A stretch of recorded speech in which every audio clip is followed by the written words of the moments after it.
Cricket culture, এটা একটা কালচারের একটা অংশ।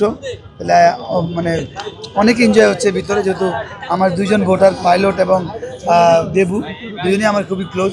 একসাথে বসে আমরা কফি খাচ্ছি। উইনিং লুজিং ইম্পর্টেন্ট বা মোর ইম্পর্টেন্ট যে আমরা একত্রে ক্রিকেট নিয়ে কাজ করা মোর ইম্পর্টেন্ট, যেটা অনেক সময় হয়নি। বাট আমার বিশ্বাস এই ইলেকশনের মাধ্যমে যদি যারা ফেলও করে মিলেমিশে কাজ করা উচিত, বা আমরা মিলেমিশে কাজ করবো ইনশাআল্লাহ। দেখেন আলটিমেটলি উইথড্র করে এটা আপনার কন্ট্রোলে না। যারা উইথড্র করেছে হয়তো অনেকগুলো কারণে করেছে, এটা টেকনিক্যাল পয়েন্ট, আমি হয়তো বলতে পারবো না। বাট যেটা বললেন তামিম ইকবাল হোক, ফারুক আহমেদ হোক, আমিনুল ইসলাম বুলবুল হোক, জাভেদ ওমর হোক, আমরা যারা ক্রিকেটের সঙ্গে সংযুক্ত লম্বা সময় সংযুক্ত ছিলাম, তারা যদি হয়তো আসে হয়তো পলিসি মেকিংয়ের কাছে অনেক ইম্পর্টেন্ট। বাট যারা ক্লাব নিয়ে কাজ করে তারাও খুব ইম্পর্টেন্ট, কারণ তারাও তাদের স্যাক্রিফাইস করে এই জায়গাটা আসেন।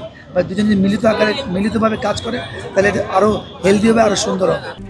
RICL TMX, যুগের পর যুগ স্থাপনা থাকে মজবুত। অবশ্যই এটা বড় চ্যালেঞ্জ হবে, কেন আপনি জানেন ক্রিকেট আমাদের 1 নম্বর খেলা।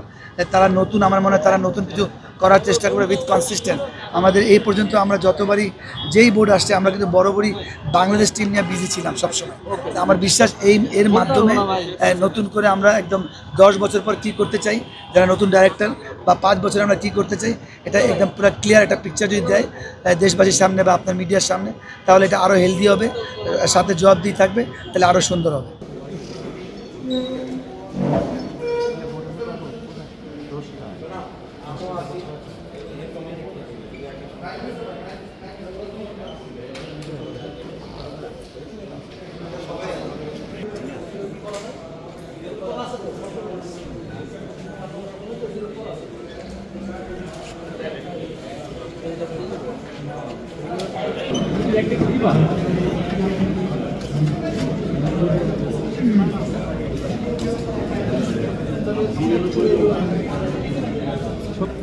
আমার কামরা